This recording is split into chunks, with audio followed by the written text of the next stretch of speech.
Hello there everyone, welcome to the channel if you're new, welcome back if you aren't, I am EDJ, and now we are continuing with the next part of the Caesar Gallic Wars.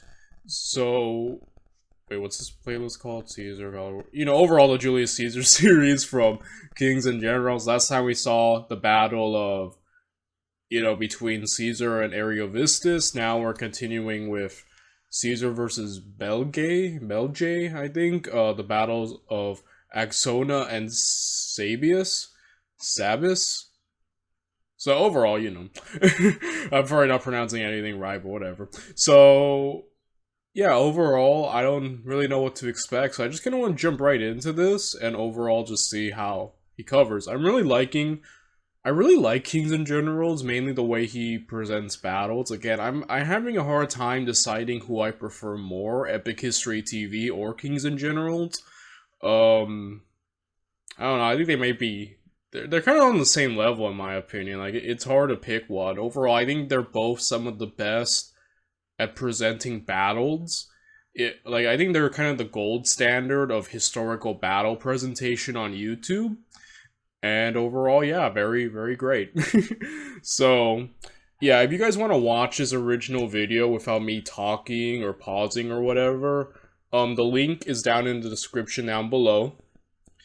And yeah, without any further ado, let's get right into it. Let's watch more of the exploits of Gaius Julius Caesar.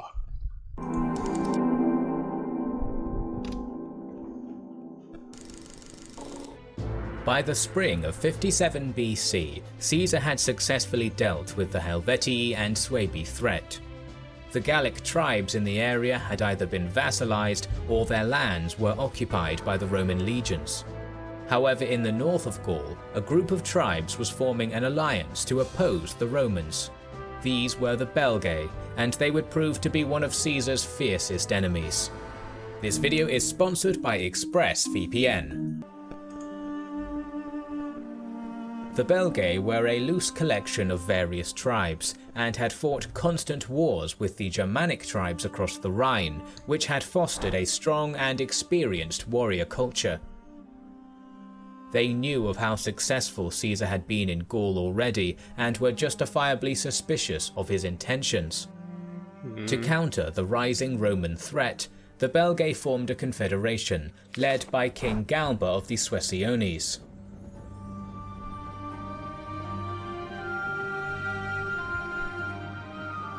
Labienus sent word of this coalition to Caesar in Cisalpine Gaul, who immediately took action. Caesar raised a further 2 legions and moved straight to the Belgae border. It is worth noting that Caesar now had 8 legions under his command, approximately 44,000 men including auxiliaries, double the amount he had initially been allocated by the Senate. Furthermore, while the Belgae raising an army... You're already seeing Julius Caesar breaking all the rules, right? And the Senate already gave him more legions than most would have, and I think provinces, so... Yeah, the fact that he's just spending money, it's just amazing. You're already seeing, like, the rise of him, like...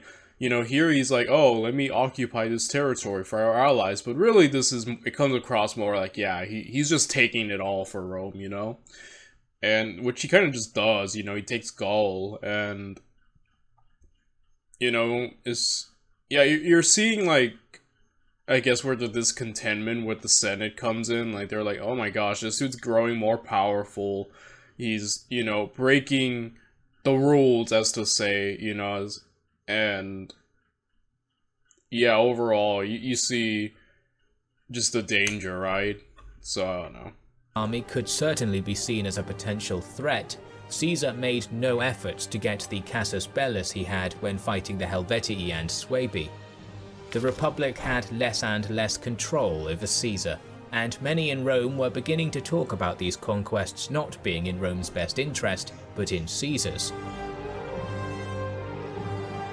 Nevertheless, Caesar marched his legions quickly into the territory of the nearest Belgic tribe, the Remi, who were completely taken aback by the speed at which the Romans had been able to mobilize and surrendered instantly, swearing to Caesar that they had never been a part of the confederation. The Remi even provided Caesar with all the information they had on the alliance, including which tribes were involved, how many men each tribe was contributing, and that they were currently marching towards the Remi's territory. Dang, man. With this information, Caesar convinced his Gallic allies, the Aedui, led now by Divitiacus, to invade the lands of the Belgae, a powerful Belgae tribe, to open a second front, while he marched towards the Belgic alliance's main army. Caesar crossed a bridge over the Axona River and encamped in a strong position on a hill on the other side. The river provided protection from the rear, and marshy land at his front made a frontal assault difficult. Furthermore, Caesar had learned his lesson from fighting Ariovistus, and left 6 cohorts in a well-fortified position on the other side of the bridge, securing his supply line. With no chance of being starved out from his position, Caesar waited for the Belgae to make their move.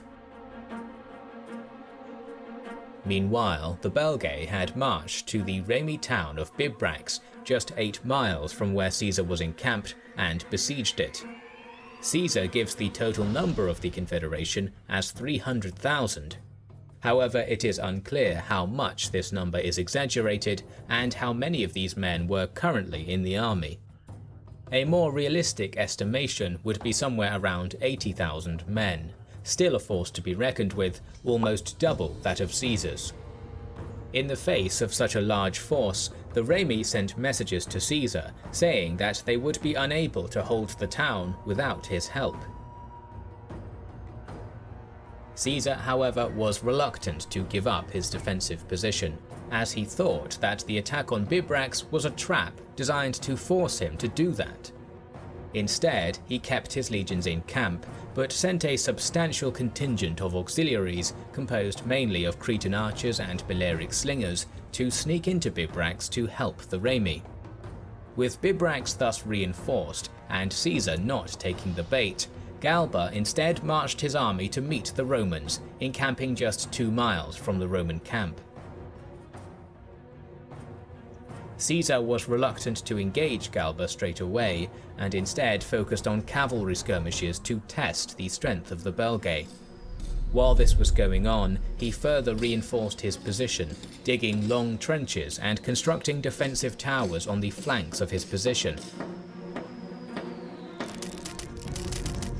Realizing that attacking such a strong position would be suicidal, Galba instead sent roughly 15,000 to 20,000 men to ford the river and attack the 6 cohorts on the other side, hoping either to draw Caesar from the hill or to cut off his supply line and starve him out.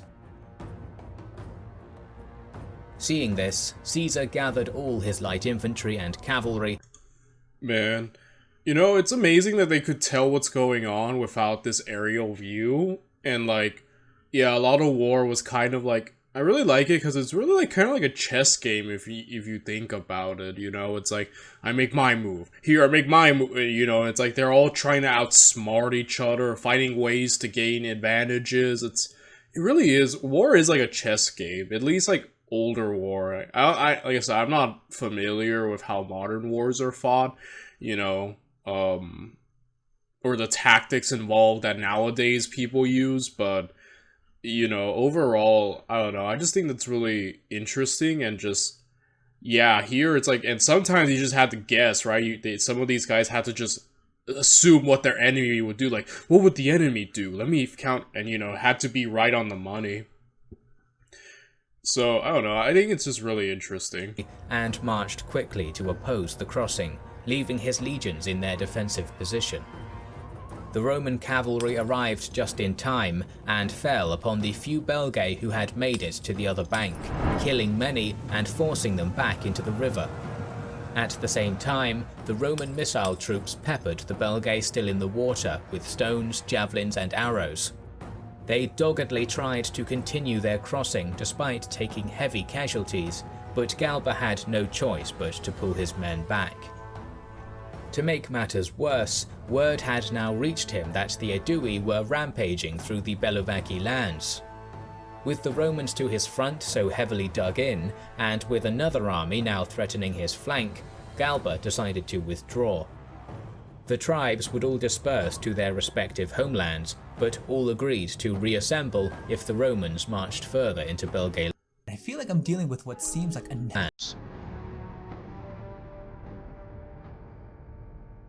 As the Confederation's army dispersed, Caesar cautiously pursued with his cavalry and 3 legions under Labienus, harassing the Belgae. Due to their lack of coordination, the Belgae suffered heavy casualties in this retreat. The battle had cost the Confederation approximately 10,000 men and had forced the tribes to divide, making them easier for Caesar to conquer. Many tribes simply surrendered in the face of the Roman legions, including the Bellovaci and Galba's Suessiones. However, deeper in Belgae territory, the Nervii did have the time to organize and were not going to give up so easily. They were outraged by Caesar's foray into Belgae territory, and alongside their neighbours, the Virumandui, Atrebates, and Aduatuci, were able to gather an army of approximately 50,000 men, led by the Nervii king, Bodugnatus.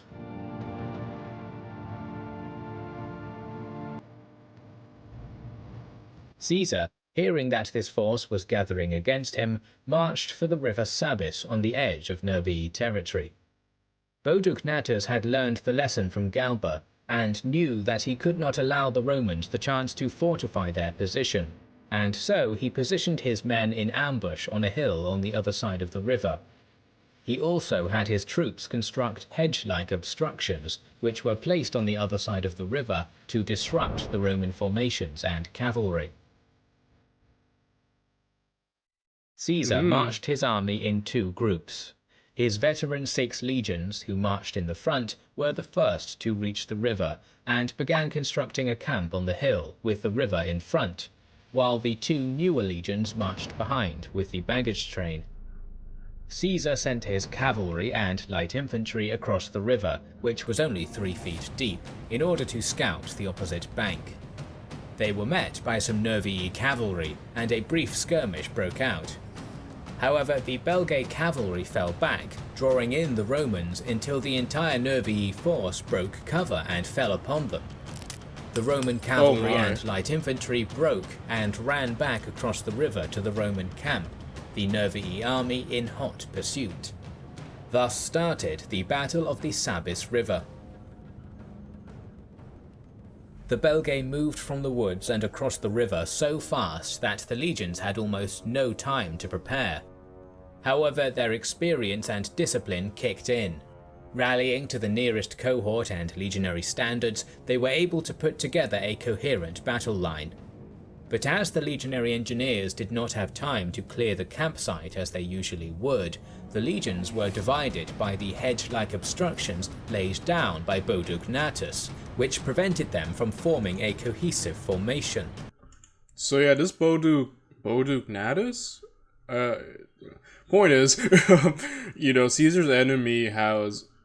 This is really, really smart, obscuring his numbers, almost decimating the cavalry, these hedge-like obstructions, yeah, they're learning too, man. Julius Caesar ain't just, completely slaying, barbarians, who just charge in with no,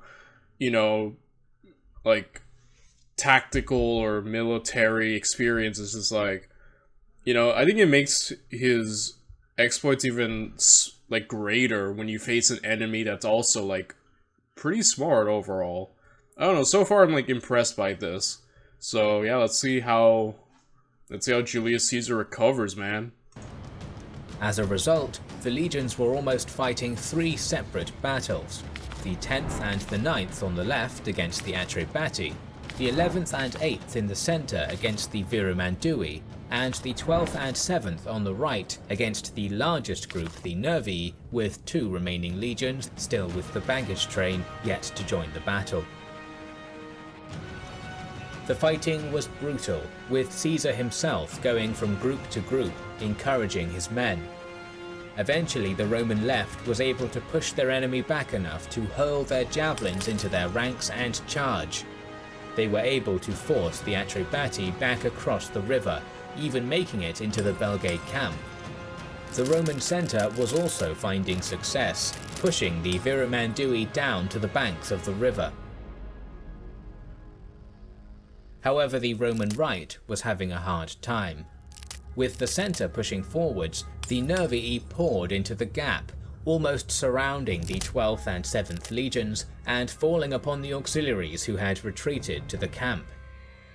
The remaining auxiliaries, including most of the Roman cavalry who had been marching in front of the baggage train, saw this and fled, assuming the Roman right had been completely destroyed and the battle lost. They were not without reason.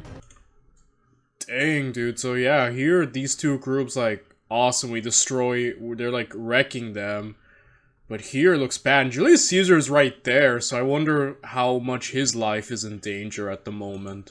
The 12th had lost their standard, their chief centurion, most of the other centurions, and the Romans were beginning to break. Seeing this disaster, Caesar knew he would have to do something or risk losing the whole campaign. Okay, so it seems to me that everyone is approaching right here. So I'm assuming Julius Caesar's gonna have to find a way to hold the line to allow everyone else to catch up and help out. So let's see what he does. Caesar knew he would have to do something or risk losing the whole campaign. Snatching up a shield, he pushed himself to the front line of the legion, bolstering the morale of the men. With the 7th Legion under heavy pressure as well, Caesar ordered them to form a defensive square with the 12th and hold their ground. At this point, the battle began to swing in the Romans' favour. Labienus, in charge of the 10th and 9th Legions, saw what was happening from the other side of the river and sent the 10th to relieve the Roman right, while the remaining 2 legions had finally joined the battle and were attacking the Nervii in the Roman camp. The Roman auxiliary cavalry also returned to the battle, seeing this change in fortune, and now it was the Nervii who faced disaster. The Viramandui had fled upon seeing the Roman reinforcements, and the Nervii were now surrounded. They fought bravely, and even Caesar commended them later, but their defeat was now inevitable. The Belgae casualties were devastating, Caesar saying that just 500 survived the battle. The Roman losses had also been high, with perhaps as many as 5,000 Romans dead. Without Caesar's personal leadership and the timely interventions of the legions, it is likely that the battle would have been lost, Caesar killed, and the campaign ended. But the battle was over, and Caesar was once again victorious. That was a close one, right, for Julius Caesar personally, but man, it goes to show you just the discipline of the Roman soldiers. Like, that discipline is a big reason as to why Rome became such a powerhouse it was. And their ability to withstand pressure and hold themselves is just amazing, man. The Nervii surrendered, becoming a vassal of Rome, and the Atrebati were conquered soon after. Rome was now in control of most of Gaul.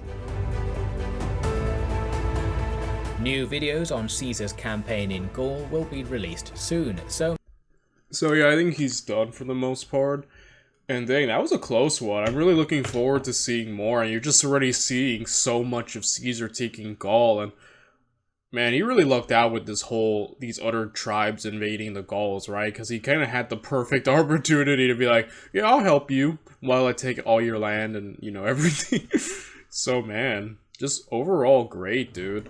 Really, really interesting, really close. I'm really looking forward to the next one, where Caesar goes to Britannia and Germania. So, yeah, I'll see you all then, alright? Bye, everyone.